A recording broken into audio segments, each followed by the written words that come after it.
Welcome to RG News. Today we're going to discuss the top P10 AI news stories of August 1st, 2025. The tech world, I mean, it's just evolving at hyperspeed, isn't it? Keeping up is, well, it's more than just curiosity now. It feels essential. And this past July 31st really felt like a crystallization point, revealing some pretty profound shifts in AI. Absolutely. And if you look closely at the events, you can really see four major kind of tectonic shifts emerging. There's the global regulatory chessboard that's huge right now. Then you've got the rise of agentic and ambient AI, think AI that acts on its own, blends in. Third, AI is becoming this massive driver for science, like a real revolution happening there. And finally, the big one, the ongoing societal questions. What does it all mean for us? Right. So our mission today is basically to break down the key insights from that top 10 AI and IT news of August 1st document for you.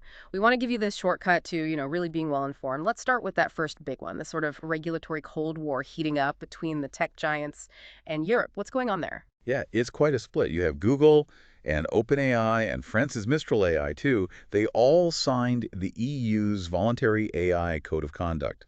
Pragmatic, maybe. Hmm. They seem to be aiming to influence things from the inside, even if they worry it might slow down innovation a bit. But, and this is where it gets really interesting, Meta just flat out refused. Publicly. You fused. Wow. Called it overregulation, said it threatened their whole open source approach. So boom, direct confrontation with Brussels. It's the Brussels effect right there in action. And it's splitting big tech's usually united front. That is a bold stance from Meta. So what does this split, this divergence mean for how AI develops, especially with Meta heading in this new direction? Well, it signals a really significant shift in their focus. I mean, forget the metaverse talk for a minute. Mark Zuckerberg just laid out this huge new ambition. Personal superintelligence. For everyone. Personal superintelligence, what does that actually mean? He's talking about building an intimate AI companion for every single user. Like a life co-pilot, he called it. For creativity, culture, relationships, you name it. And he took a pretty direct shot at rivals, didn't he? Saying Meta's AI is about augmenting people, not replacing them. Okay, and hardware plays a big role here, right? Those connected glasses. Exactly. Connected glasses are crucial. The Ray-Ban Meta glasses. Sales are apparently over 2 million already. Zuckerberg even suggested that not wearing AI glasses soon could be like a cognitive disadvantage. It's quite a statement, but it immediately makes you think about privacy, doesn't it? If your AI has constant, deep access to everything. Oh, absolutely. That's the elephant in the room. Ben Pladian called it a potential Trojan horse for data collection, especially given, Meta's track record. It's a huge question for you, the user. Definitely something to watch. Okay, moving from personal AI to something potentially even bigger, scientific breakthroughs. Google DeepMind's alpha genome. This sounds like a really big deal. Decoding the dark matter of DNA. It really is. Alpha genome is, well, it's a game changer. It can analyze these huge DNA sequences. We're talking up to 1 million base pairs right down to the single base level. And the key thing is it maps the 98% of DNA that doesn't code for proteins, but actually regulates gene activity. That's the so-called dark matter. Okay, so it sees the control switches, It's basically. exactly. And this single model is better than all the previous specialized tools. It can predict things like RNA splicing errors, which cause rare genetic diseases.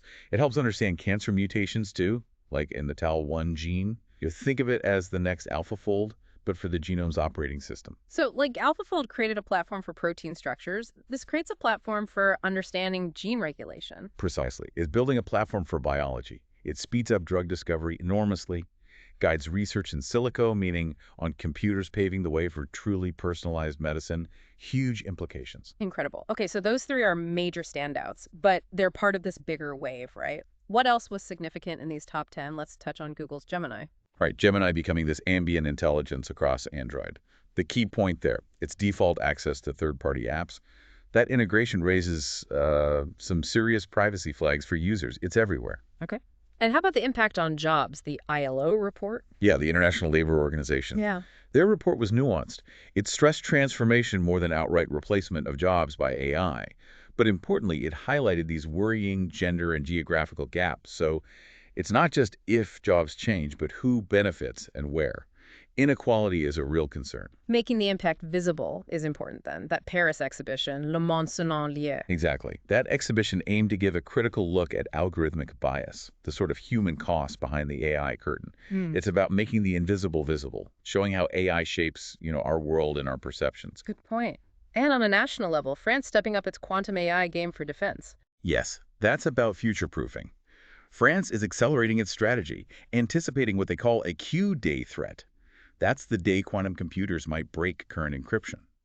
So they're investing heavily now in quantum-resistant cybersecurity. Strategic foresight, really. Makes sense. And for current cybersecurity, what about SACE's move? CISA, the U.S. Cybersecurity Agency, they open-sourced Thorium. It's a powerful tool that automates hunting for malware. By making it open source, they're basically empowering defenders everywhere, strengthening that global digital immune system. It's about democratizing defense tools. Interesting. Democratization seems like a theme, like using AI for financial inclusion. That's another big one, especially in emerging markets. AI is being used to create alternative financial identities for billions of people who are unbanked. Yeah. It uses alternative data sources, think mobile phone usage, maybe social media activity, that sort of thing, to assess credit worthiness. Opens up financial services, but again, raises ethical questions about data use. Always trade-offs. Okay, last one. The balance sheet on the metaverse and Web3. What's the verdict there? Kind of a mixed bag. The metaverse is seeing some success in industrial applications, but consumer adoption still slow. Web3, on the other hand, has broad use, but it's often shallow. The really interesting trend emerging there is tokenizing real-world assets, connecting digital tokens to, like, actual property or goods. That might be where it finds solid ground. Okay, so pulling all this together, quite a snapshot of July 31st. What are the big takeaways? Well, if you step back, you see a few key trends really clearly from these 10 points. There's this fierce war brewing for personal context, between the tech giants who owns your data, your digital life. You see Europe's AI Act facing its first real-world stress test with that meta-defiance. You see science accelerating incredibly fast from digital code like alpha genome to potentially real-world healing. And underlying it all is this constant tension. We're democratizing amazing tools, but there's also this real risk of technological balkanization, different regions going different ways. So the future of AI, it's not set in stone. It's really being shaped by choices being made right now by companies, by governments, and ultimately by you. Join us Monday on RG News for the day's AI news. Don't forget to subscribe and hit the little bell.